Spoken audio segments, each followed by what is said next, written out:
terceira e última palestra da Súditos 2025 vai tratar sobre o peso da masculinidade piedosa em uma era artificial, ou o termo em latim gravitas christiana, ou a gravidade cristã. Introdutoriamente, lembrem-se de que, da mesma forma que um navio poderoso, pujante, ele precisa de lastro para navegar com estabilidade durante as tempestades, pois sem peso ele aderna e afunda. Nossa cultura, ela infelizmente está cheia, repleta de homens sem esse peso. Eles são superficiais, reativos e facilmente manipulados. A verdade é que sem gravitas não há masculinidade, e esse é o motivo ou a razão da nossa crise. Obrigado, irmão. Os homens hoje, eles estão distraídos, irmãos, e nós já falamos um pouco disso na palestra de número 2, pelo entretenimento, escravizados pelas paixões desse mundo e, consequentemente, com medo da responsabilidade. O resultado disso são lares fragilizados, igrejas comprometidas e sociedades que entram em colapso. Lembrem-se, assim como vai um homem, vai a sua casa, assim como vai a sua casa, a sua igreja, assim como vai a sua igreja também, uma sociedade. Então, eu queria usar como um texto básico, 1 Coríntios capítulo 16. Por favor, 1 Coríntios 16.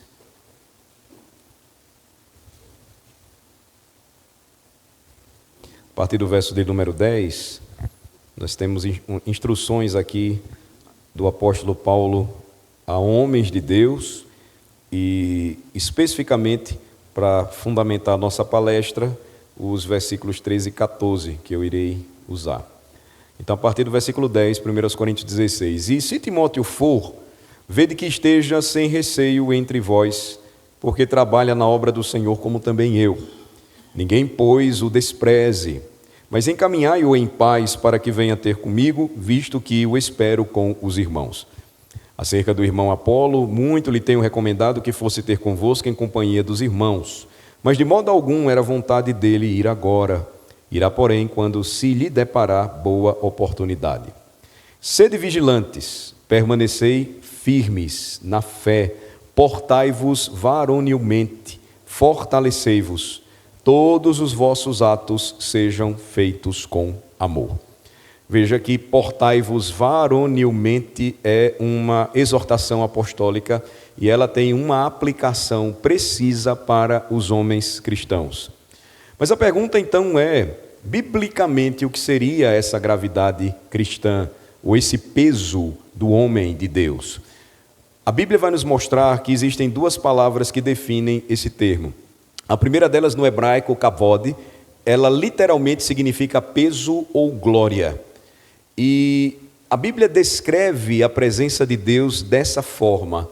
O seu peso ou a sua glória se manifestam na presença do povo. O Senhor, Ele nos ensina isso quando se revela na Escritura e diz que Ele deveria ser a pessoa mais importante a ser temida, a ser amada e a ser adorada. Êxodo capítulo 24, por favor. Neste capítulo 24 do Êxodo, nós encontramos a formalização da adoração estabelecida por Deus no Monte Sinai. Dos versículos 1 a 11 você encontra essa formalização e muitas partes que ainda hoje o culto bíblico cristão realiza em uma liturgia vêm daqui. O chamado à adoração, ou a santa convocação, a leitura da lei de Deus, a confissão de pecados, a declaração de fé, o sacrifício, que é parte importante da adoração. Nós entramos na presença de Deus somente porque existe um sacrifício. Hoje nós não sacrificamos mais animais, mas o nosso sacrifício, ele é eterno. O Cordeiro de Deus, que tira o pecado do mundo, é que dá acesso todo dia do Senhor ao seu povo, ou ao povo de Deus, à presença do Senhor. Agora, quando o kavod é aplicado aos homens, que são reflexo da imagem de Deus, Você tem então a descrição do peso, da responsabilidade e da dignidade de um homem sob Deus. No grego, você vai ter uma palavra parecida, que é senontes. Paulo vai usá-la escrevendo a Timóteo e a Tito. Veja, 1 Timóteo capítulo 3.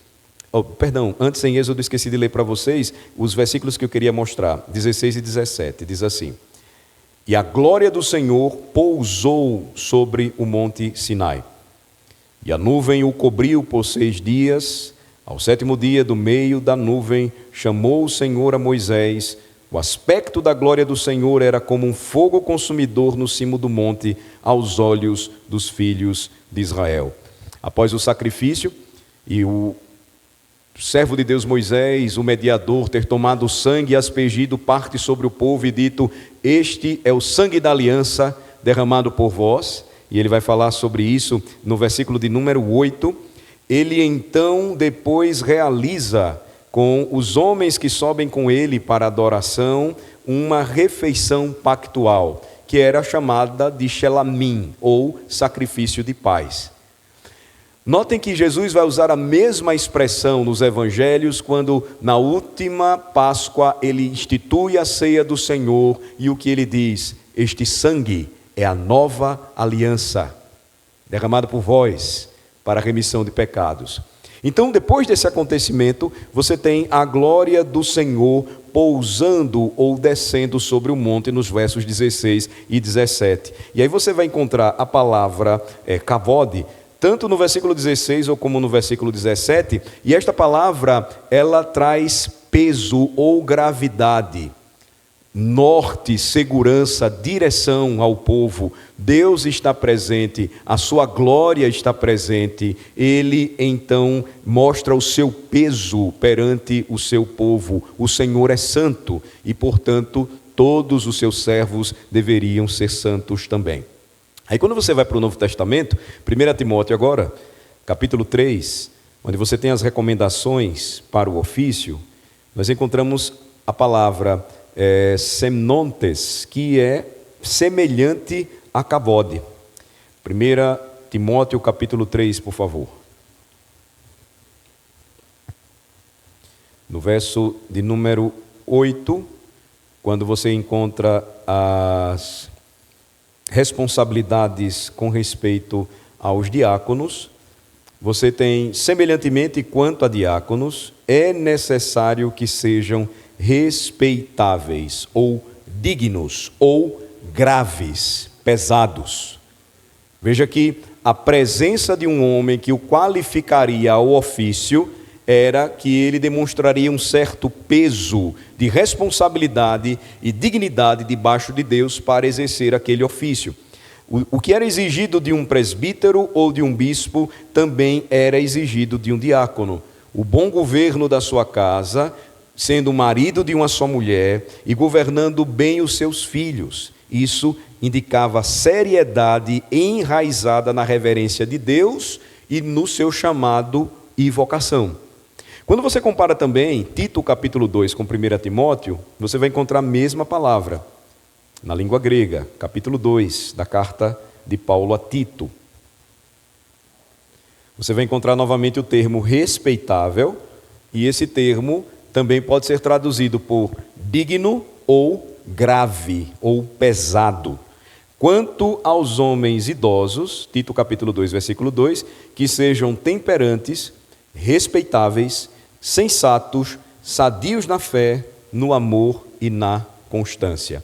Um homem, portanto, irmãos, com gravitas, é um homem que apresenta esse peso, kavod, semnontes, quando ele se apresenta na presença de Deus, quando ele se comparece na presença de Deus e quando ele está na presença do povo, ou da sua esposa, ou dos seus filhos, onde quer que o Senhor o coloque para exercer liderança e governo.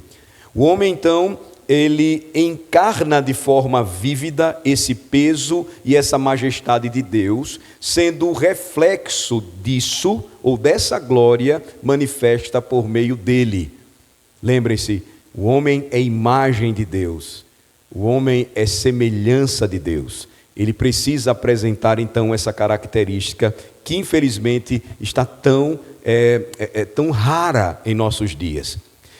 Na perspectiva teológica reformada é interessante porque quando você lê as Institutas, por exemplo, livro 4, falando sobre Tito capítulo 2, o grande reformador João Calvino comenta: os anciãos devem se destacar na dignidade de vida para que seu exemplo ensine reverência. Em outras palavras, o entendimento do reformador é que esse peso ou gravitas é fruto de uma vida moral bem ordenada. Ele então se destacaria por essa dignidade ou peso glorioso, sendo um homem temente a Deus e refletindo os valores do reino de Deus. O puritano Richard Baxter, em sua obra O Pastor Reformado, a tradução para a língua portuguesa é O Pastor Aprovado, ele, falando aos homens, ele diz: seja sério em todo o seu trabalho. Ou seja, seja pesado, mostre essa característica marcante. A sua presença não pode passar à vista das pessoas. E ele conclui: o peso das almas e da eternidade deve nos tornar graves. É curioso isso, né?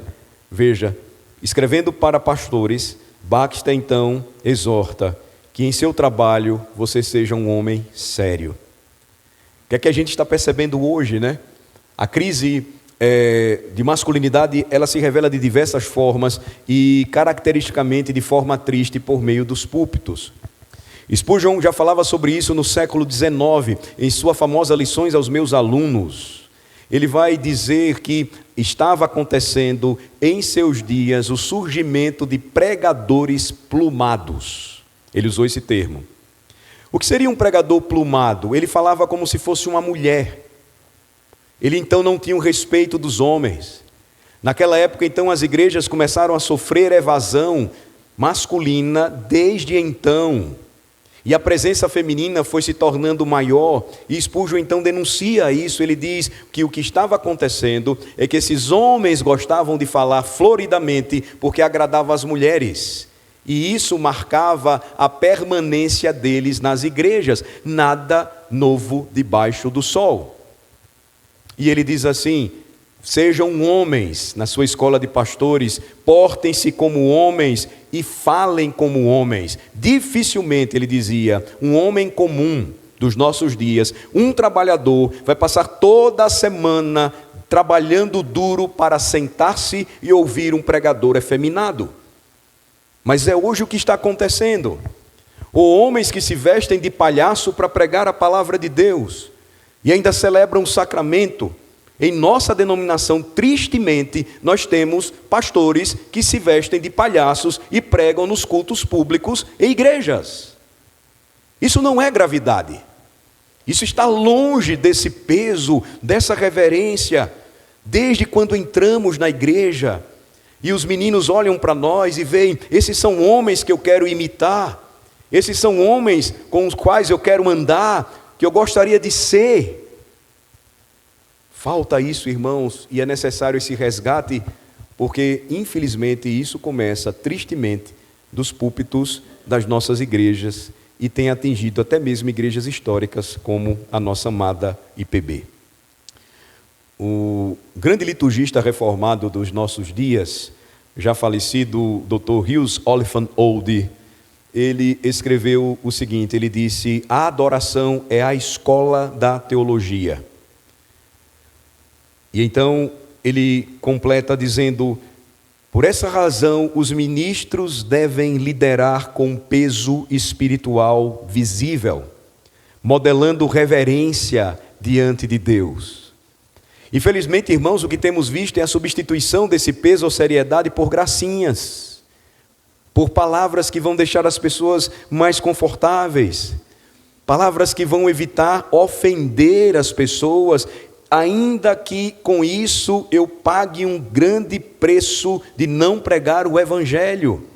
Veja, Baxter, quando escreve sobre isso no século XVII, não era um homem de coração pastoral. Ele disse certa vez em um dos seus sermões que, se possível, ele agarraria nas pernas das pessoas para que elas não fossem embora da igreja, mas elas ouvissem o evangelho, se arrependessem e crescem em Cristo, para que não fossem para o inferno. É esse tipo de gravidade que nós precisamos resgatar em nossa vida comum, diária, no ensino da igreja, no nosso testemunho, na pregação da palavra de Deus. Os ministros devem tomar a frente disso. Os presbíteros devem estar também juntamente com eles, liderando com peso espiritual visível, modelando reverência diante de Deus. Isso não é formalismo vazio. Isso não é uma fé sem vida. Entendam isso, irmãos. Mas é um momento claro em que as pessoas entendem que nós nos encontramos na presença de Deus. E quando o Senhor está presente, toda a terra deve ficar calada. Qual é a missão, então, segundo o peso da masculinidade piedosa em uma era de tanta superficialidade? Veja, 4 pilares, pelo menos, devem ser observados. O primeiro deles é a missão de um homem. Os homens foram criados, como nós já tratamos, para construir, proteger e expandir o reino de Deus, de acordo com Gênesis capítulo 1, 28. Em Adão, os homens receberam mandatos pactuais. Esses mandatos pactuais, eles ainda estão presentes. Número 2, fraternidade. A fraternidade, ela fortalece e afia os homens no quesito gravitas. Veja Provérbios capítulo 27, por favor. Provérbios capítulo 27.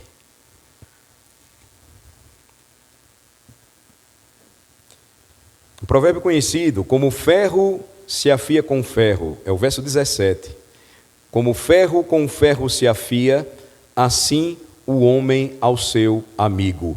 Missão, vida fraterna, nos ajudando uns aos outros. Isso às vezes pode gerar a mesma reação de um ferro sendo afiado com outro. Ele vai provocar às vezes alguns desentendimentos ou confrontações que devem ser sempre tratadas e resolvidas à luz da palavra de Deus em oração e santo temor. A fraternidade, ela forja e afia homens de fé. Terceiro lugar, habilidade e coragem. Coragem e habilidade no trabalho, na batalha espiritual. Isso é importante, nós precisamos lembrar. Nós devemos desenvolver habilidades espirituais e habilidades em nossa vocação e também resgatar o conceito de coragem tão perdido em nossos dias, ou tão esquecido em nossos dias. Missão, fraternidade, habilidade e coragem, legado. É necessário que deixemos uma fé viva e estruturada para as futuras gerações. 2 Timóteo agora, por favor, capítulo 2. 2 Timóteo, capítulo 2.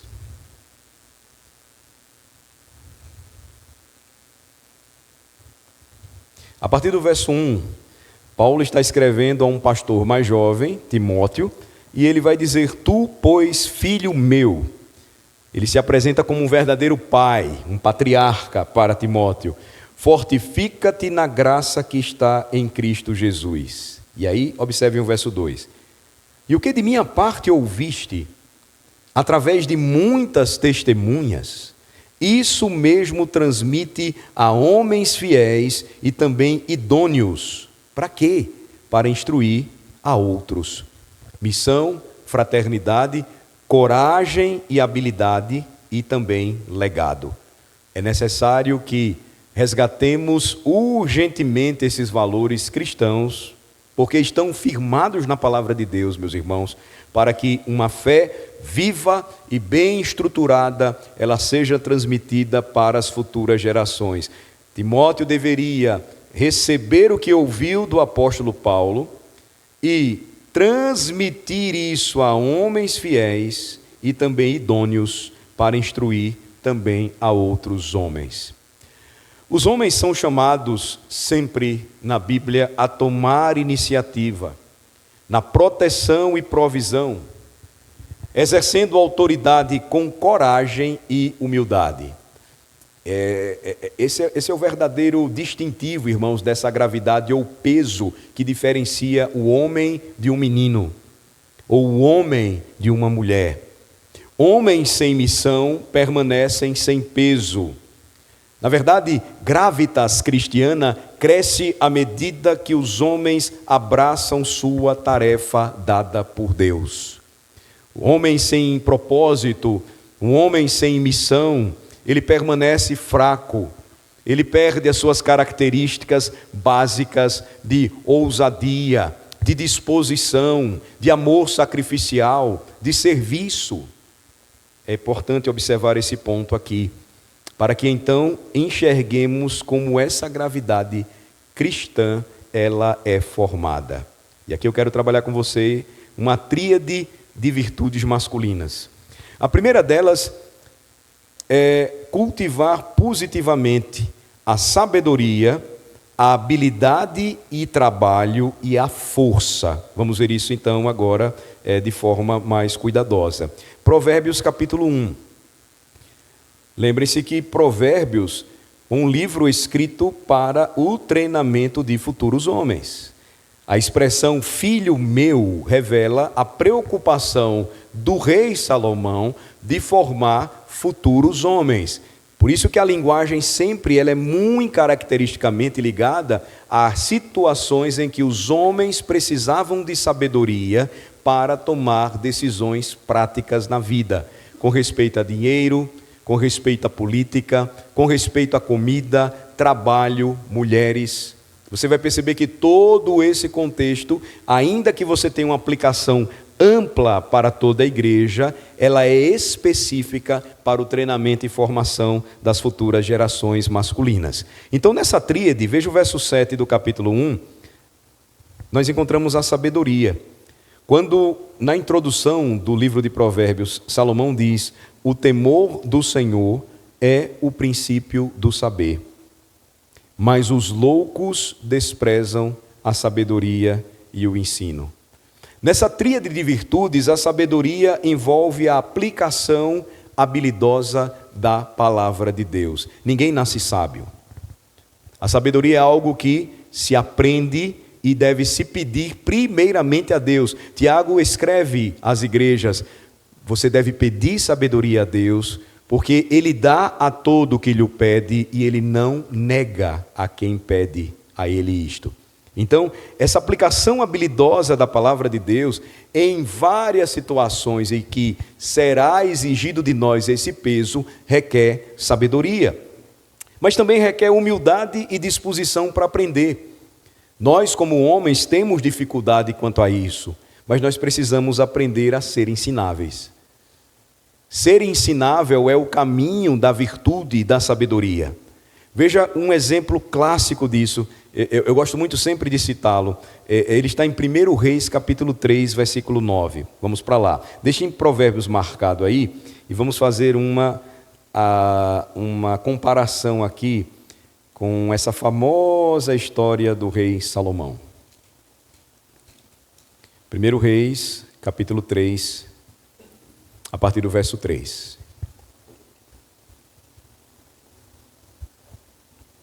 Salomão amava ao Senhor, andando nos preceitos de Davi seu pai. Porém sacrificava ainda nos altos e queimava incenso. Foi o rei a Gibeão para lá sacrificar, porque era o alto maior. Ofereceu 1000 holocaustos Salomão naquele altar. Em Gibeão apareceu o Senhor a Salomão de noite e em sonhos. Disse-lhe Deus: pede-me o que queres que eu te dê. Respondeu Salomão: de grande benevolência usaste para com o teu servo Davi meu pai, porque ele andou contigo em fidelidade e em justiça e em retidão de coração perante a tua face. Mantiveste-lhe esta grande benevolência e lhe deste um filho que se assentasse no seu trono, como hoje se vê. Agora, pois, ó Senhor, meu Deus, tu fizeste reinar teu servo em lugar de Davi, meu pai. Não passo de uma criança, não sei como conduzir-me. Notem, a oração dele revela humildade e disposição para aprender. Verso 8. Teu servo está no meio do teu povo que elegeste, povo grande, tão numeroso que não se pode contar. Dá, pois, ao teu servo coração compreensível para julgar a teu povo, para que prudentemente discirna entre o bem e o mal, pois quem poderia julgar a este grande povo?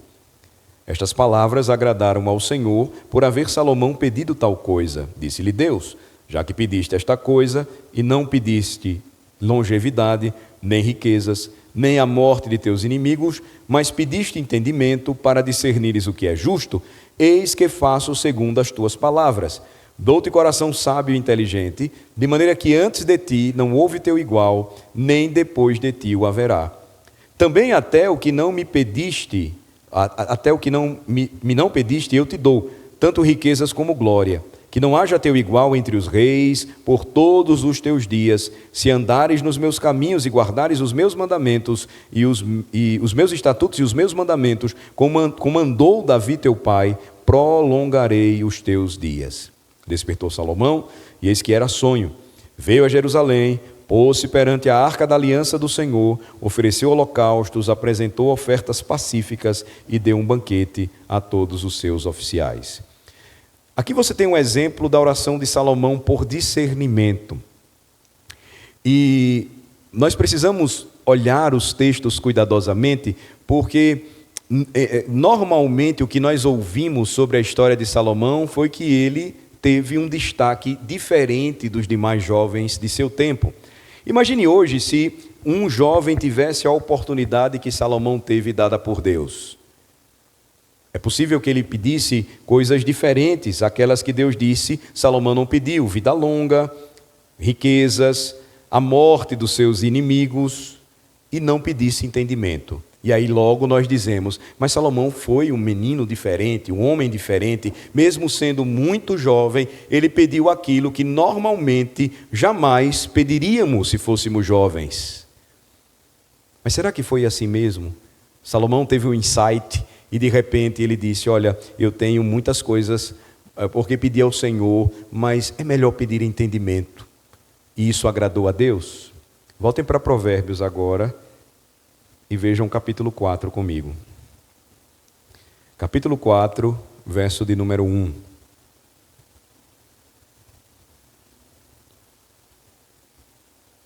Ouvi, filhos, a instrução do Pai, e estai atentos para conhecerdes o entendimento.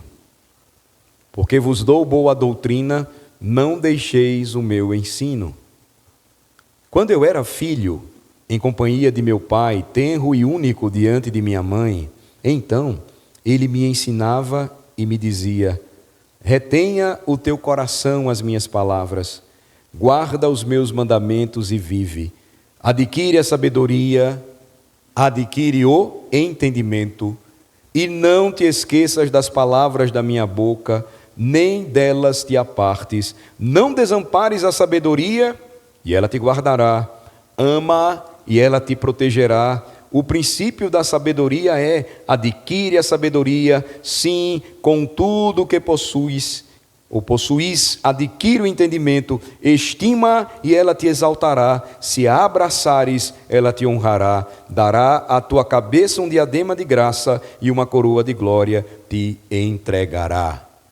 Salomão jamais pediria o que pediu se não tivesse aprendido de um homem temente a Deus, que tinha peso nas palavras que falava.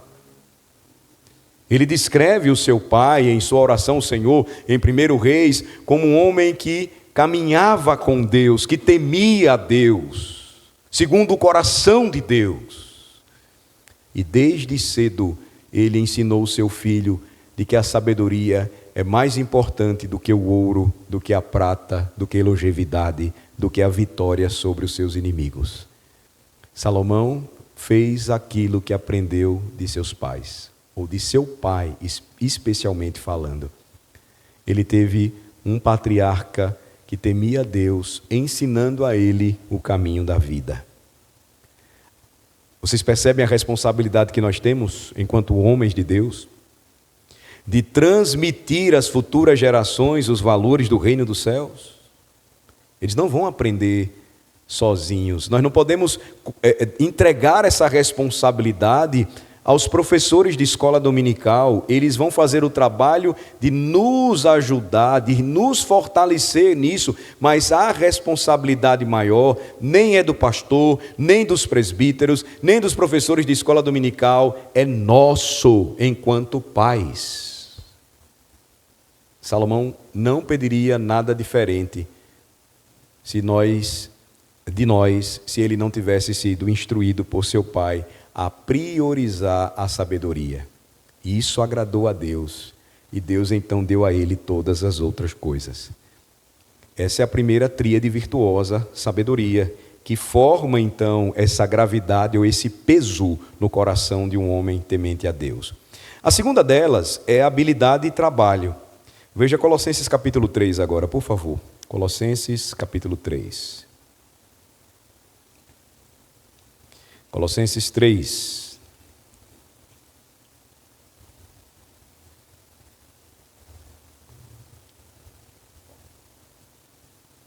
Quando o apóstolo está falando dos deveres de uma família pactual, no verso 23, ele fala sobre excelência e diligência no exercício da nossa vocação.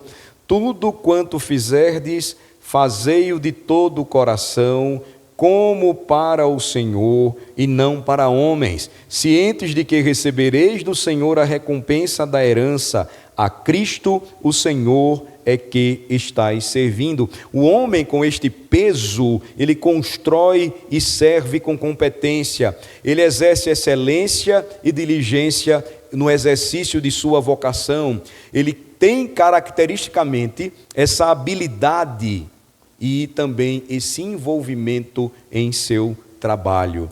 Sabedoria, habilidade de trabalho e força. Veja o Salmo 144, por favor. Livro dos Salmos, Salmo 144 agora.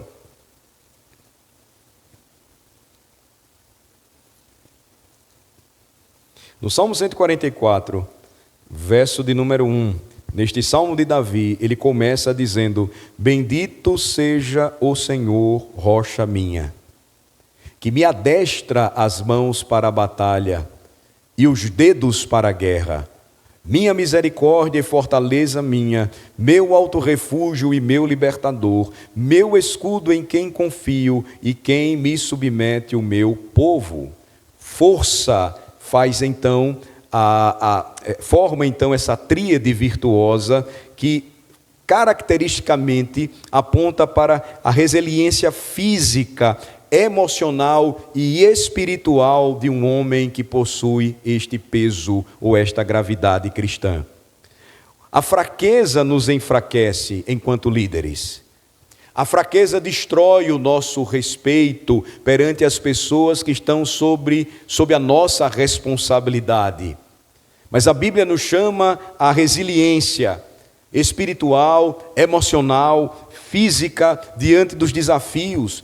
Veja que tudo isso tem em sua fonte o Senhor. Davi começa o salmo dizendo: bendito seja o Senhor, rocha minha. Ele era um grande guerreiro, o maior de todos os generais que Israel já conheceu, mas ele reconhece quem adestrava as mãos do seu servo para a batalha, quem preparava os seus dedos para a guerra. E ele chama a Deus de minha misericórdia e fortaleza minha, meu alto refúgio e meu libertador, meu escudo, aquele em quem confio. Como é que, então, a formação da gravidade masculina, ela ocorre?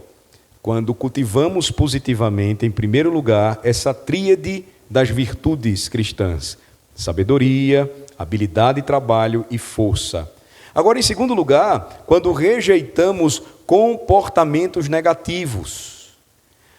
A busca por elogios gera no coração de um homem a vaidade e também, ao mesmo tempo, a insegurança. Um homem deve fazer o que deve fazer. Às vezes nós nos preocupamos com o que vão pensar a respeito de nós. Nós devemos fazer aquilo que Deus nos manda fazer e não procurar sempre o retorno daquilo que fazemos, através da busca por elogios.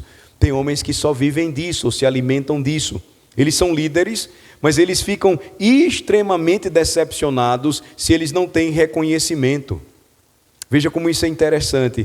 Quando você lê o capítulo 29 de Números, Deus então vai declarar a Moisés o que ele já sabia que iria acontecer.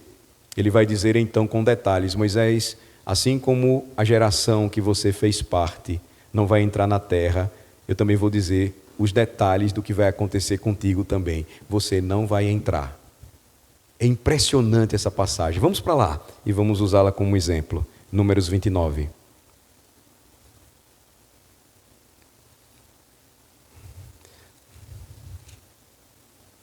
Na verdade é um pouco antes, Números 27, corrigindo, perdão. Verso 12. Depois disse o Senhor a Moisés: sobe a este monte Abarim. 27, verso 12. E vê a terra que dei aos filhos de Israel. Aqui a nova geração.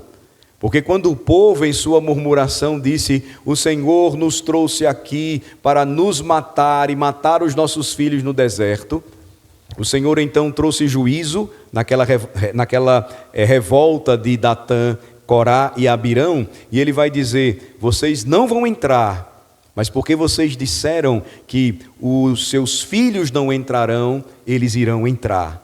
Deus não iria negar a sua promessa.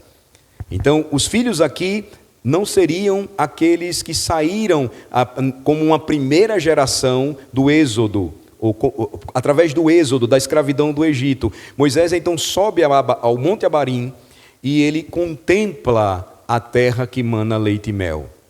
No verso 13, tendo-a visto, disse o Senhor: serás recolhido também a teu povo, assim como foi o teu irmão Arão. Ele concede a Moisés uma promessa. A expressão recolhido ao teu povo era uma palavra confortadora para aquele que o Senhor disse iria morrer, mas não iria perecer. Ele morreria ainda com base nas promessas de Deus. Ele iria encontrar aqueles que já partiram para a glória. Porquanto o Senhor vai dar a razão. No deserto de Zim, na contenda da congregação, fostes rebeldes ao meu mandado de me santificar nas águas diante dos seus olhos. São estas águas de Meribá de Cádiz, no deserto de Zim. Moisés então não entraria na terra, porque em um momento crucial de sua caminhada, liderando o povo de Deus no deserto, ele envergonhou ao Senhor. Ele desobedeceu frontalmente ao Senhor, não fazendo o que ele ordenou na presença de um povo de dura cerviz. O que você poderia esperar então de um homem como Moisés? Moisés foi usado por Deus poderosamente desde o início. Moisés já havia experimentado muitas coisas grandiosas. Depois de Moisés, nenhum homem jamais falou face a face com Deus, como um amigo fala com um amigo. Ele poderia ter dito: mas Senhor, e logo eu, tantas coisas eu fiz, tanta dedicação, tanta consagração, perdi noites intercedendo pelo povo, me dedicando ao Senhor, me esforçando por fazer o melhor. Ele poderia estar inseguro nesse momento, ele poderia ser tomado de vaidade, ele poderia apresentar reclamações e desculpas, e o seu respeito diante do Senhor e diante do povo, então seria destruído. Mas vejam a resposta que ele deu, e ele revelou realmente ser um homem que possuía kavod, gravitas. Então disse Moisés ao Senhor: o Senhor, autor e conservador de toda a vida, ponha um homem sobre esta congregação, que saia adiante deles, e que entre adiante deles, e que os faça sair, e que os faça entrar, para que a congregação do Senhor não seja como ovelhas que não têm pastor. Ele fez o que tinha que ser feito. Chegou o momento em que o Senhor disse: eu irei recolher você, você irá morrer. Ele não se lamuria, mas ele continua fazendo o que precisava fazer. Senhor, quem irá me substituir? Não deixe o povo sem pastoreio. Não deixe o povo como ovelha sem pastor. Moisés já estava falando algo da parte de Deus, revelando a sua preocupação como mediador e um tipo de Cristo. Aquele que um dia, olhando o sofrimento de seu povo, os viu como ovelhas que não tinham pastor. E ele disse: a seara é grande e os trabalhadores são poucos. Rogai ao Senhor da seara que envie trabalhadores para a obra. Comportamentos negativos prejudicam, irmãos, essa busca por este peso cristão segundo os preceitos da palavra de Deus. Geram autodepreciação, que é uma falsa humildade que vai evitar as nossas responsabilidades. Mas eu não sou capaz, eu não consigo fazer, eu não tenho condições de executar. Tudo que o Senhor confiar em nossas mãos, façamos, como vimos em Colossenses, como para o Senhor. Quebrar promessas também faz com que a nossa confiança ela seja depreciada, corroída. O puritano Thomas Watson disse certa vez o seguinte: seriedade é a própria alma da religião. Um espírito leviano, continua Watson, é vão, um espírito leviano e vão, não é adequado para os pesados assuntos do Evangelho. Veja como isso é interessante, não é? Devemos então buscar essas 3 virtudes da sabedoria, da habilidade e também da força, evitar comportamentos negativos, eles devem ser rejeitados. Terceiro, nós precisamos compreender o papel do sofrimento. Irmãos, Paulo escrevendo aos Romanos, ele disse que as tribulações na nossa vida, elas produzem perseverança, elas formam o nosso caráter e elas geram em nós esperança. A Bíblia diz que nós somos um povo de fé e por vezes nós nos deixamos guiar pelo que vemos. Jamais deveríamos fazer isso. Lembro de um presbítero querido que seu filho uma vez testemunhou, um deles é pastor. Esse homem já está na glória, já descansa com Cristo e eles lembram muito do testemunho de seu pai, quando ele chegava em casa e, por vezes, ele chegava em casa com a notícia de que havia sido demitido de seu emprego. Ele tinha filhos, ele tinha esposa, ele tinha uma casa para sustentar. E quando seus filhos olhavam para ele e esperavam a sua resposta, ele sempre dizia: Deus proverá. Ele sabia que era uma grande tribulação, mas essa tribulação o tornava mais forte, moldava o seu caráter. Havia um peso na palavra daquele homem para os seus filhos que ajudou em sua formação como homens. E ele nunca perdia a esperança. Richard Sibbes, ele disse que as aflições são a forja de Deus, onde ele martela os homens para que sejam úteis. Não há como conquistar essa gravidade sem que passemos por aflições. Talvez muitos evitem o desafio de constituir uma família em nossos dias, porque precisam do incentivo dos homens mais velhos, para que aprendam que a vida do homem sempre será uma vida de fé, e ele deve ser guiado por ela. E aí você vai então ser desafiado a entender que se você não fizer isso e passar pelas aflições, Deus nunca irá forjá-lo e torná-lo um homem que de fato é respeitável pelo que experimentou e passou. E pôde dizer: ainda que eu ande pelo vale da sombra da morte, tu estarás comigo. Gravitas, portanto, irmãos, não cresce no conforto, mas no conflito e na perseverança. Em quinto lugar, eu queria mostrar aos irmãos também uma visão crucial tratando desse assunto, porque esse tema ele é tão essencial para os patriarcas hoje. Porque existe uma realidade claramente no mundo de que o reino de trevas sempre vai querer prejudicar essa visão. Ele vai querer promover uma verdadeira sabotagem espiritual. E ela acontece quando aqueles que estão sob a liderança de Deus resistem ao crescimento. Isso vai minando ou atacando o coração de um líder. Mas se você for fiel, você sempre vai sofrer com isso. Irão difamar você, irão perseguir você, você vai passar por diversas dificuldades. A única questão que você deve esperar é quando virá e como virá. Mas se você desejar, escreveu o apóstolo, meus irmãos, viver piedosamente o Evangelho, não espere outra coisa. Você será perseguido. Moisés enfrentou isso quando Corá se levantou contra ele em Números 16. Jesus foi traído por Judas. Jesus foi abandonado pelas multidões. Até mesmo aqueles que eram mais próximos a ele o negaram.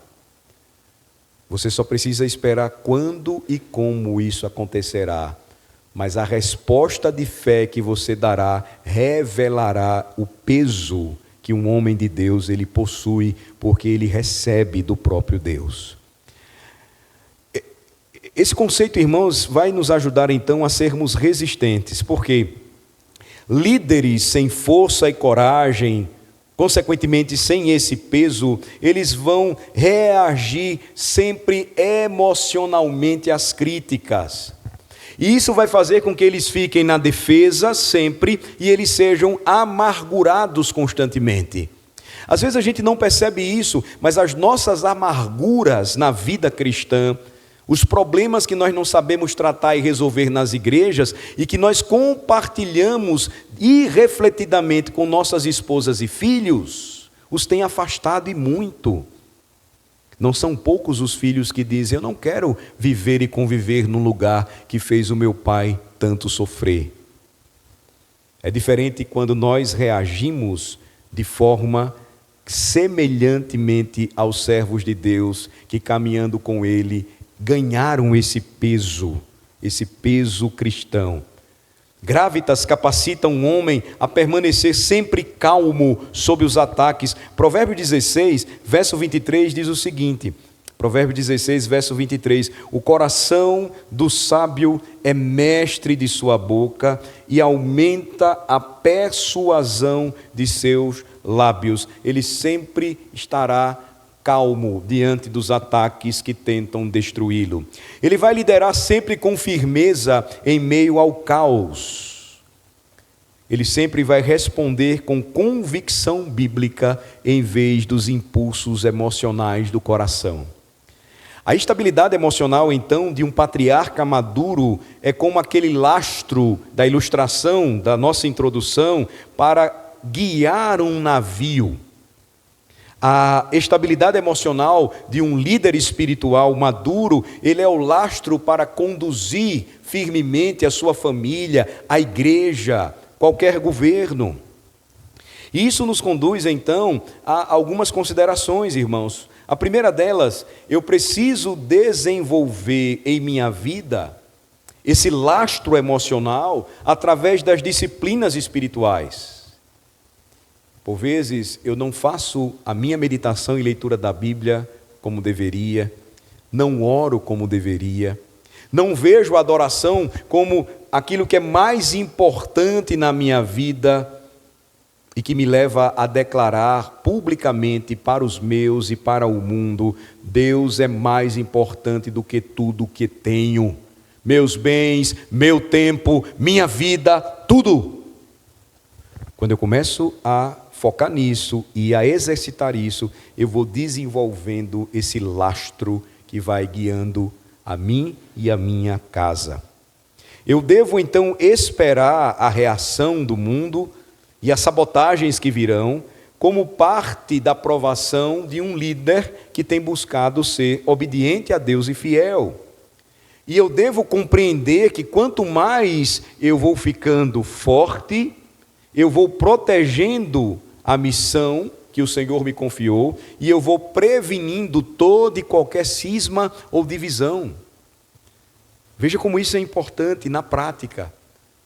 E como nós perdemos muito quando não consideramos nada sobre isso. Então, no lar, na igreja e na sociedade, pais devem liderar através da consistência e presença, não apenas da autoridade. Culto doméstico, a disciplina quando necessária e o amor pactual são laboratórios diários para que os homens cristãos desenvolvam o gravitas. João Calvino escreveu: um lar bem governado é o viveiro da igreja. Um lar bem governado é o viveiro da igreja. Então, na prática, isso deve acontecer em nossas casas, mas também na igreja. Como vimos, presbíteros devem demonstrar, semelhantemente aos diáconos, essa mesma dignidade ou peso visível. Em 1 Timóteo capítulo 3, versículo 4, nós lemos sobre isso.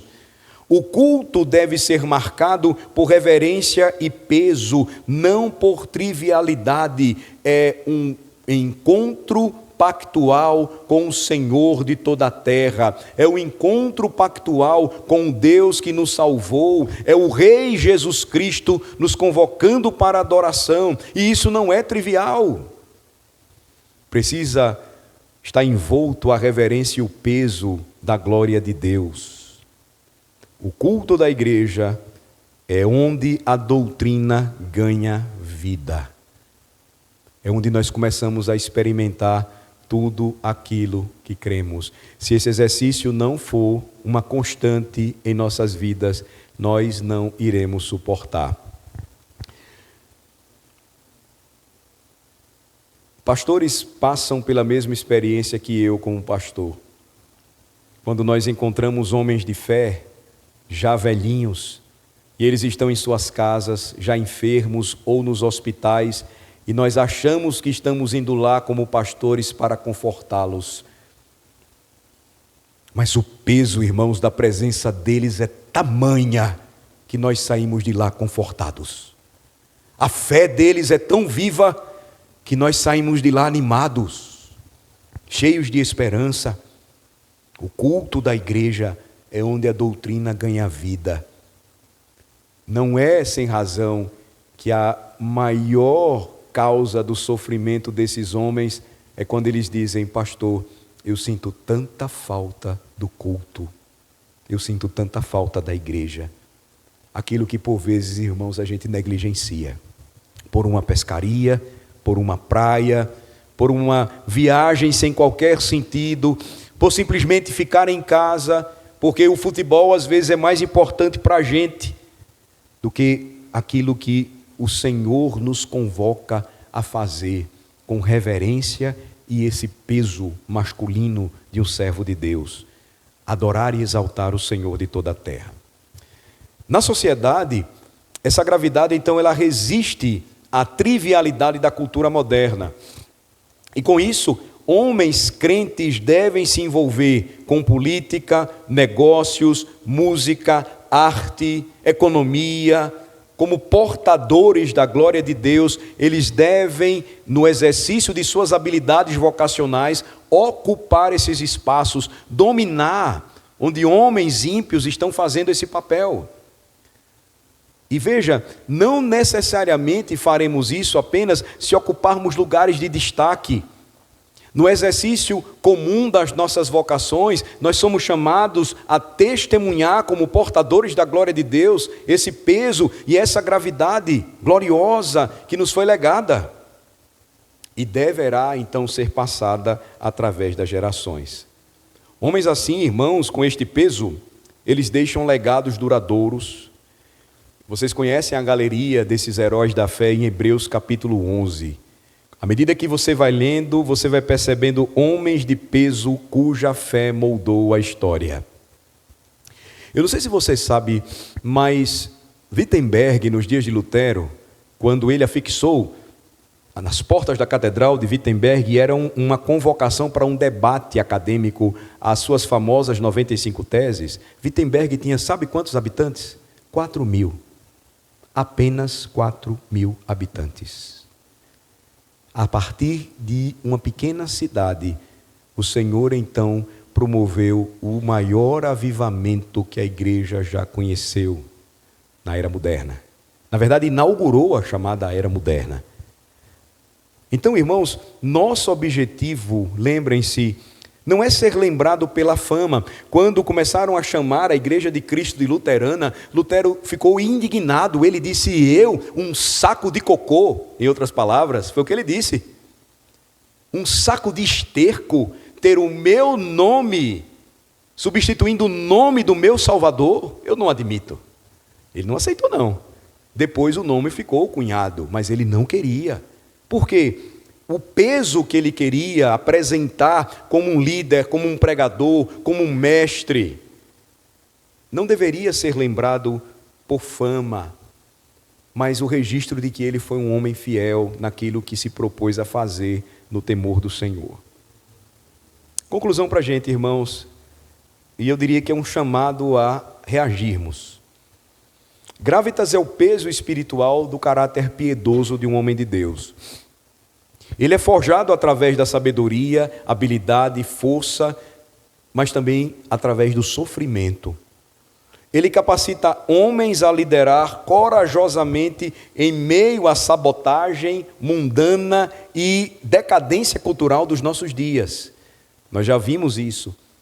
Ser homem hoje é passado pela sociedade como algo vergonhoso. Não foram apenas um, mas vários artistas já pedindo desculpas porque eram homens, ou dizendo que sofriam preconceito porque não queriam agir como homens. Os nossos filhos aprendem em muitos lugares que ser homem nos padrões bíblicos é algo opressor. E com isso eles estão sendo empurrados para um processo de efeminação que a cultura tenta impor contra nós. Mas o resgate da gravidade cristã, do peso de um homem cristão, vai capacitá-lo pela palavra e pelo Espírito a liderar sempre com coragem e ousadia, lutando contra esses valores do mundo. Provérbios 20, versículo 7 diz: o justo que anda na sua integridade, felizes lhe são os filhos depois dele. Provérbios 20, verso 7. O justo que anda na sua integridade, felizes lhe são os filhos depois dele. Guardem isso com vocês, meus irmãos. O desafio é: identifique a área onde você carece dessa gravidade. E então se comprometa com passos concretos para crescer. Oração, estudo sério das Escrituras, vida de adoração na presença de Deus, prestação de contas a irmãos de fé em quem você confia, uma ação deliberada. O que você recebeu para fazer, faça, execute, não deixe para depois. Lembre-se, essas são virtudes que envolvem sabedoria, habilidade e força.